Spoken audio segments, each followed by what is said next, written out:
जय हिंद दोस्तों। कैसे हैं आप लोग? अच्छे होंगे, स्वस्थ होंगे, बढ़िया से पढ़ रहे होंगे और देश दुनिया की खबरों के बारे में रूबरू हो रहे होंगे।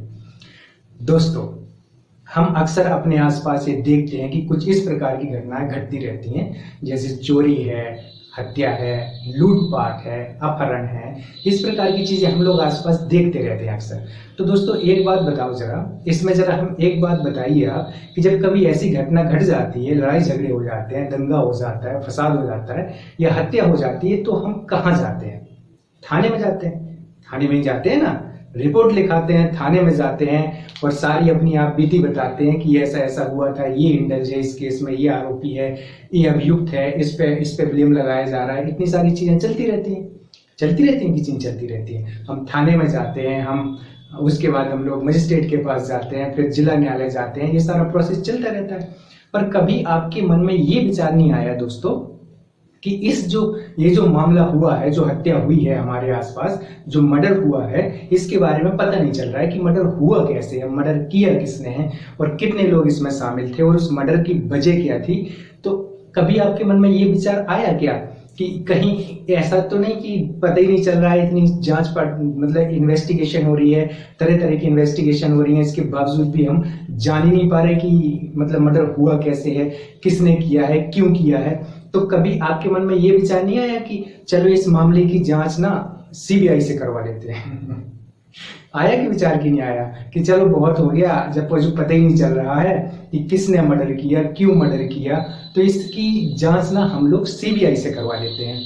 तो दोस्तों, आज हम लोग लेकिन इस सीबीआई से जांच हम क्यों नहीं करवा सकते हैं? इस पे कभी विचार किया आपने कि सीबीआई आखिर है क्या?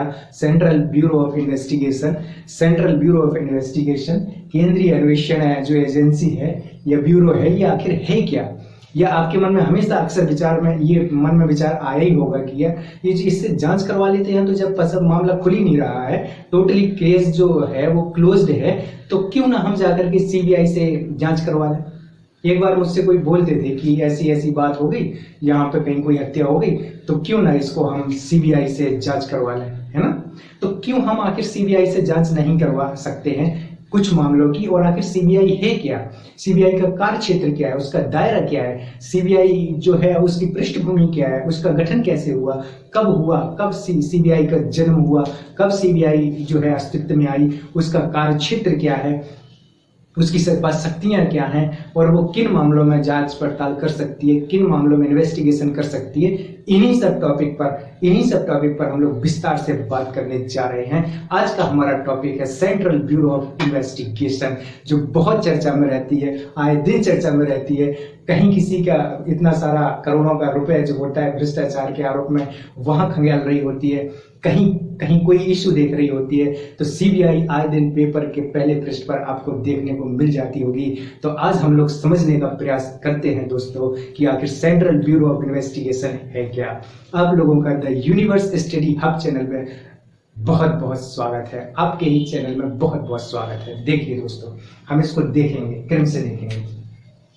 सबसे पहले हम देखेंगे कि जो सीबीआई है वो आखिर इसकी स्थापना कब हुई और इसकी स्थापना कब हुई और क्यों हुई।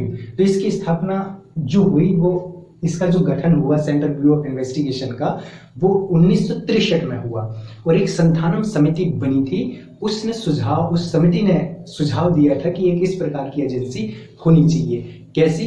कि वो जो भी जांच पड़ताल के काम है, किन की जांच पड़ताल अभी हम देखेंगे, क्यों होनी चाहिए और किन की जांच पड़ताल करनी है, इनको हम देखेंगे। तो इसका कब गठन हुआ? 1963 में। तो क्या ये संवैधानिक संस्था है? संवैधानिक संस्था होती है, एक संवैधिक संस्था होती है, एक संवैधानिक संस्था होती है, एक संवैधिक संस्था होती है, एक गैर संवैधानिक संस्था होती है। इसको हम थोड़ा सा क्लियर कर दे रहे हैं। जो संवैधानिक संस्था होती है उसका संविधान के अनुच्छेदों में वर्णन होता है, जैसे कि कैग हो गया, कैपिटल एडिटर जनरल, मतलब भारत का जो लेखा परीक्षक होता है, कैपिटल एडिटर जनरल होता है, वो हो गया, निर्वाचन आयोग हो गया, ये महान्यायवादी हो गया, वित्त आयोग हो गया। ये सब संवैधानिक संस्थाएं हैं। और गैर संवैधानिक संस्थाएं वो होती हैं जिनका संविधान संविधान में वर्णन नहीं किया गया है, बट किसी आदेश के द्वारा उसको बना दिया गया है, मतलब कार्यकारी आदेश के द्वारा या पीएमओ के आदेश के द्वारा बना दिया गया।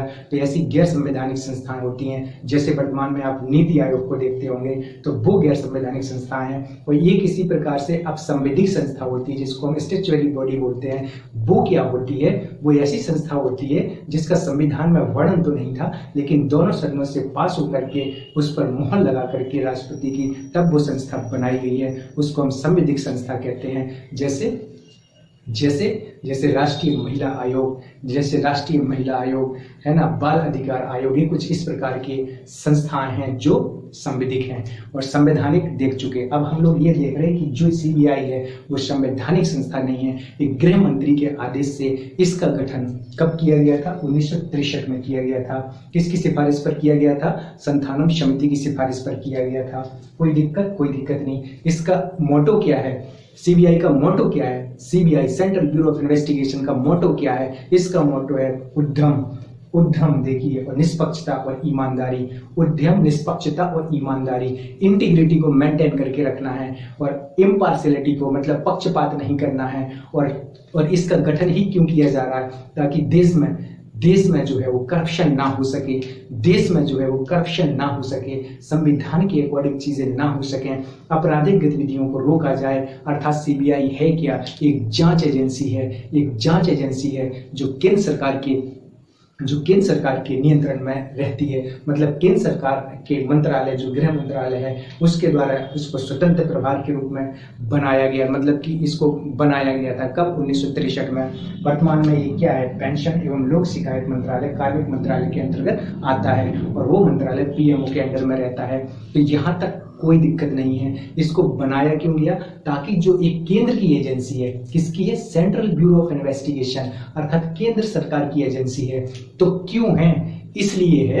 क्यों है ये तो बता दो। इसलिए है क्योंकि जो भी केंद्र सरकार के कर्मचारी हैं, जो भी केंद्र सरकार या यूटी, जो हमारे केंद्र शासित प्रदेश होते हैं, जो भी उनके कर्मचारी हैं, पहले आप बताओ, अगर राजा महाराजा हुआ करते थे तो वो कुछ इस प्रकार के लोगों को नियुक्त करते थे ना, इस प्रकार के लोगों को नियुक्त करते थे कि तुम देखे रहना कि हमारे राज्य में कहीं चोरी तो नहीं हो रही, हमारे राज्य में कहीं अन्याय तो नहीं हो रहा है, हमारे राज्य में कहीं भ्रष्टाचार, जमाखोरी जैसी चीजें तो नहीं हो रही। जैसे मुझे एक चीज याद आ रही है अलाउद्दीन खिलजी का राज्य में उसने ऐसा नियम बना रखा था कि अगर कोई चोरी करते हुए पकड़ा गया तो जितना चोरी किया है उतना ही मांस लेंगे हम तुम्हारा। किसकी हिम्मत होगी चोरी करने की? मुझे बताओ। शेरशाह सूरी को देखिए, उसके समय में ऐसा कहा जाता था कि अगर 12 बजे रात में कोई बुजुर्ग महिला भी छत पे, मतलब अपने सर पे टोकरी रख करके जा रही है तो किसी की हिम्मत नहीं थी कि उससे सोना छुड़ा लें। इतना डर था राजा का, इतना डर था शासन का। तो दोस्तों, हम जानते हैं कि जब कोई सिस्टम होता है तो उसमें करप्शन जैसी चीजें होती हैं, जमाखोरी होती है, रिश्वतखोरी होती है, घूसखोरी होती है, कालाबाजारी होती है, भ्रष्टाचार होता है। इन सब चीजों को रोकने के लिए ही हमने एक एजेंसी बनाई कि जो भी केंद्र सरकार के कर्मचारी हैं, जो भी केंद्र सरकार या उसका जो जहां तक केंद्र सरकार का प्रभाव है, उसके जो भी कर्मचारी हैं या जो भी उद्यम हैं, उनमें अगर कोई अधिकारी करप्शन करता है तो उसकी जांच कौन करेगा? सेंट्रल ब्यूरो ऑफ इन्वेस्टिगेशन करेगा। तो सेंट्रल ब्यूरो ऑफ इन्वेस्टिगेशन, इसका मोटो क्या है? उद्यमिता, इम्पार्शियलिटी और इंटीग्रिटी को मेंटेन करके रखना है। ये क्या है? एक जांच एजेंसी है, अपराधों की जांच करती है। इसका कार्य क्षेत्र क्या है? ये देखो, आर्थिक अपराध भी देखती है, बैंकिंग, धोखाधड़ी, फ्रॉड, जो भी आर्थिक गतिविधियों में धोखाधड़ी, फ्रॉड होता है, उन सब चीजों की जांच करती है। भ्रष्टाचार, घूसखोरी, जमाखोरी, हत्या, बलात्कार, अपहरण, गंभीर तथा संगठित अपराध से जुड़ी चीजों की जांच करती है। तो दोस्तों, अब आप बताओ जो हमने स्टार्टिंग में जो क्वेश्चन किया था कि अगर हमारे आसपास कहीं मर्डर हो जाता है हमारे आसपास और कंक्लूजन नहीं निकल के आता है, सुराग नहीं मिलते हैं, उसका पता नहीं चल पाता है कि इस प्रकार की घटना को किसने अंजाम दिया है, तो हम क्या करते हैं? तो हम पता है अपने जिले तक, राज्य तक सीमित रहते हैं। सीआईडी होती है, वो जांच करती है। लेकिन क्या हम कभी देखे हैं कि वहां पर सीबीआई आई और सीबीआई ने जांच किया? देखिए, याद आ रहा है कोई केस आ रहा है? अगर ऐसा देखा होगा आपने तो सही भी देखा होगा, क्योंकि ऐसा तभी हो सकता है जब वो मामला राष्ट्रीय स्तर का हो या वो मामला बहुत महत्वपूर्ण हो और कि राज्य सरकार केंद्र सरकार से बोले कि आप हमारे यहाँ सीबीआई जांच हमें करानी है इस केस की, तो आप सीबीआई से जांच करा दीजिए। और अगर केंद्र सरकार राजी हो जाती है उस केस के मामले को देखने के लिए, तब जाकर के राज्य में सीबीआई जाएगी और राज्य के अकॉर्डिंग उस चीज को देखने का प्रयास करेगी। और ऐसा नहीं है कि राज्य में कोई डीएम है, वो अगर करप्ट या संलिप्त गतिविधियों में संलिप्त पाया जाता है तो आपने देखा होगा ना कि सीबीआई जगह जगह पे छापे मारती रहती है। तो क्यों? क्योंकि वो केंद्र सरकार के कर्मचारी हैं। जो भी केंद्र सरकार के कर्मचारी हैं, केंद्र सरकार का प्रभाव जहां तक है वहां तक जाकर के सीबीआई का प्रभाव क्षेत्र है और वो जाकर के जांच करेगी। अभी आप देख लीजिए, वो चाहे भारत के चाहे किसी भी राज्य में सीबीआई जाएगी और वहां पे जो भी चीजें हो रही हैं, करप्ट जो भी इंडल्ज हैं, करप्ट गतिविधियां घट रही हैं, उनकी सीबीआई जांच करेगी। तो सीबीआई किसकी जांच करेगी? केंद्र सरकार की और यूटी जो हमारी केंद्र शासित प्रदेश है उनके उद्यम है, कर्मचारियों की अगर वो करप्ट पाए जाते हैं, अपने कर्तव्यों का दायित्वों का जो निर्वहन है वो पूरी ईमानदारी, पूरी निष्ठा, पूरी जवाबदेहिता, पूरी पारदर्शिता के साथ नहीं करते हैं, तो सीबीआई वहां पर जांच करने के लिए जाती है। यहां तक ये बात बिल्कुल क्लियर हो गई। अब आप देखिए, अगर कोई राज्य सरकार का इश्यू है और राज्य सरकार चाहती है कि हमारे यहाँ पे सीबीआई जांच होनी चाहिए, तो ऐसा तभी होगा जब राज्य सरकार केंद्र सरकार से अनुमति मांग लेगी कि हमें इस इश्यू पर सीबीआई से जांच करानी है। अब आप मुझे बताओ, सुशांत केस का मामला देखो, आयुषी मर्डर हत्या केस देखो, क्या यहाँ पे सीबीआई ने जांच नहीं की है? की है, बिल्कुल की है। लेकिन देखो, जो सुशांत का केस था, जो सुशांत हमारे जो इतने अच्छे नायक थे, है ना, उनकी असामयिक जो क्षति हुई वो आपूर्ति तो नहीं हो सकती उसकी, लेकिन देखो उनकी आत्महत्या पर संशय हो गए थे कि ऐसा तो नहीं है कि जानबूझकर किसी ने मारा हो। तो उसकी जांच कराने के लिए राज्य सरकार, बिहार सरकार ने कहा था केंद्र सरकार से कि सीबीआई से जांच कराइए। इसके बाद केंद्र सरकार अगर राजी होती है तो जांच हो जाएगी। एक पॉइंट और होता है, जब हाई कोर्ट और सुप्रीम कोर्ट किसी मुद्दे की जांच कराना चाहते हैं तो वो निर्देश देते हैं। क्या देते हैं? निर्देश देते हैं। किसको? सीबीआई को, कि आप इस मुद्दे को देखिए, इस मुद्दे पर आप टैकल करिए और इस मुद्दे पर देखिए क्या चीज हुआ था, कैसे हुआ था, और इसके प्रॉपर साक्ष्य कलेक्ट करिए और देखिए अपराधी कौन है। तो जो भी अगर कोई देश में ऐसी घटना घट जाए जो राष्ट्रीय स्तर की हो और लगे कि बहुत महत्वपूर्ण है इसका इन्वेस्टिगेशन किया जाना, तब जाकर के सीबीआई उसमें इंटरफेयर करती है। तो दोस्तों, सीबीआई क्यों नहीं छोटे मोटे अपराधों को देखती है? क्योंकि राज्य की अपनी एजेंसी है, राज्य का अपना पुलिस सिस्टम है, राज्य की अपनी एक प्रक्रिया है, सीआरपीसी, आईपीसी, उन सब मामलों से चीजें आगे बढ़ती हैं। लेकिन केंद्र सरकार के देखो, केंद्र सरकार का प्रभाव कहां तक है? जहां तक उसके कर्मचारी हैं, और कर्मचारी करप्ट गतिविधियों में संलिप्त ना हो। इसलिए जरूरी है कोई ऐसी जांच एजेंसी हो जो उन पर नियंत्रण रख सके, ताकि वो करप्शन जैसी गतिविधियों में इंडल्ज ना हो। करप्शन है, रिश्वतखोरी है, घूसखोरी है, कालाबाजारी है, इस प्रकार की गतिविधियों को रोकने के लिए ही हम इस प्रकार के तंत्र का, इस प्रकार की एजेंसी का गठन करते हैं। तो गठन हो गया था 1963 में, ऐसा नहीं है। और इसको शक्ति जो मिलती है वो मिलती है दिल्ली विशेष पुलिस, ये जो दिल्ली विशेष पुलिस प्रतिष्ठान है 1946, इससे इसको पावर मिलती है। तो इसको जो पावर है इससे क्यों मिल रही है, थोड़ा सा हिस्ट्री है, इसको जान लेते हैं। जब सेकेंड वर्ल्ड वार हो रहा था तो ऐसे ही कोई एजेंसी बनाई गई थी जो कि करप्शन को और रिश्वतखोरी को और घूसखोरी को, इन सारी चीजों को रोक सके और एक सिस्टम में संतुलन बना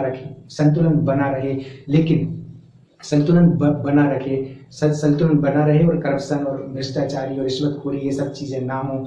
तो उसी से हम पावर ले रहे हैं। और वो पावर जो सीबीआई के पास पावर आ रही है वो इस अधिनियम से आ रही है, दिल्ली विशेष पुलिस प्रतिष्ठान 1946। इसका गठन कब हुआ? गृह मंत्रालय के एक संकल्प के द्वारा इसको नाम दिया गया सीबीआई। पहले इसका नाम सीबीआई नहीं था। तो ये तो इसका पृष्ठभूमि हो गया कि सेकंड वर्ल्ड वॉर के समय भी राज्य के कर्मचारी या इस प्रकार की गतिविधियों पर नियंत्रण रखने के लिए इसको बनाया गया था। दोस्तों, इतना बड़ा देश है, इस देश में बहुत सारे लोग रहते हैं, सभी प्रकार के हम कार्यों में इंडल्ज हैं। कोई नौकरशाह है, कोई बैंकिंग में है, कोई रेलवे में है। अभी देखो ना, कहीं रेलवे का कोई फ्रॉड सीबीआई जांच कर रही है। अभी की न्यूज़ देख रहा था मैं कि सीबीआई ने वहां पर कहीं इतना बड़ा फ्रॉड पकड़ा है। तो वो फ्रॉड कैसे है? सिस्टम में कहीं ना कहीं करप्शन हो रहा है ना, तो जांच एजेंसी है। अब पूरा जांच एजेंसी है तो वो जांच करेगी कि कौन व्यक्ति करप्ट है। तो ये हम लोगों ने देखा। यह किसके नियंत्रण और आदेश से कार्य करती है? केंद्र सरकार। कुछ मामलों में हाई कोर्ट और सुप्रीम कोर्ट निर्देश देते हैं, ये हम लोग देख चुके हैं। अब आप देखिए दोस्तों, क्या यह राज्य सरकार के मामले देखती है? हाँ, देखती है, किंतु इसके लिए केंद्र सरकार की अनुमति लेनी पड़ती है।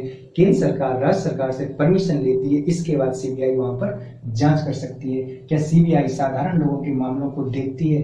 नहीं। ऐसे तो बहुत सारी चोरी चकारी, हत्या, बलात्कार डेली होते रहते हैं। तो क्या आपने देखा कहीं की सीबीआई जा रही है? लेकिन कहीं किसी डीएम का मर्डर हो जाए या किसी डीएम की या आईपीएस की संदिग्ध हालत में डेथ हो जाए, और फिर चाहे डेथ हो जाए, तब इस प्रकार के मामले में आपने देखा होगा कि सीबीआई जांच होती है। जब अगर इस प्रकार की इशू को राज्य सरकार या केंद्र सरकार बोले कि आप सीबीआई जांच की यहाँ पे जरूरत है, तो सीबीआई जांच तभी होती है जब मुद्दा बहुत बड़ा हो, बहुत प्रासंगिक हो, और वो मतलब कि बहुत प्रासंगिक हो, बहुत बड़ा हो और किसी बहुत बड़ी पर्सनालिटी से जुड़ा हो, तब जाकर के उस पर सीबीआई जांच होती है। और बाकी तो हमने देख ही लिया कि केंद्र सरकार का पूरा सिस्टम है, यूनियन टेरिटरी है, केंद्र शासित प्रदेश है, जितने भी उसके कर्मचारी हैं, जो भी केंद्र सरकार की ड्यूटीज है, मतलब कि उद्योग धंधे हैं जो भी लगे हुए हैं, वहां करप्शन की जांच कौन करता है? सीबीआई करता है।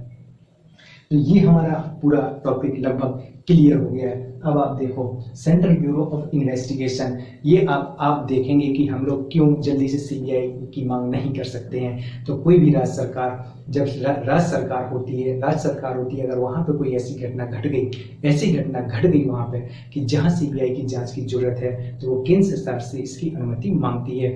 अब इसके निदेशक कौन होते हैं? इसके डायरेक्टर कौन होते हैं? इसके डायरेक्टर कोई वरिष्ठ आईपीएस अधिकारी होते हैं। उनकी नियुक्ति कैसे होती है? उनकी नियुक्ति 3 मेंबर की समिति करती है, 3 मेंबर कमेटी करती है। उस कमेटी में कौन होता है? उस कमेटी में प्रधानमंत्री होते हैं। कौन होता है? उस कमेटी में प्रधानमंत्री होते हैं, जो अध्यक्ष होते हैं। इसके बाद लीडर ऑफ अपोजिशन होता है, मतलब विपक्ष का नेता होता है, और सुप्रीम कोर्ट के मुख्य न्यायाधीश या उनके द्वारा नियुक्त कोई न्यायाधीश होता है। 3 लोग होते हैं जो जिसके डायरेक्टर की नियुक्ति करते हैं, और एक बार डायरेक्टर की नियुक्ति हो जाती है तो वो 2 साल तक अपने पद पर रह सकते हैं सीबीआई के डायरेक्टर बन करके। तो 2 साल तक रह सकते हैं, बट ज्यादा से ज्यादा 5 साल तक उनको, मतलब 2 साल ही टर्म है उनका, तो 2 साल टर्म तक रह सकते हैं। बट कभी कभी किसी कारण बस आगे भी उनके टर्म को बढ़ाया जा सकता है, उनके पद को बढ़ाया जा सकता है। तो दोस्तों, ये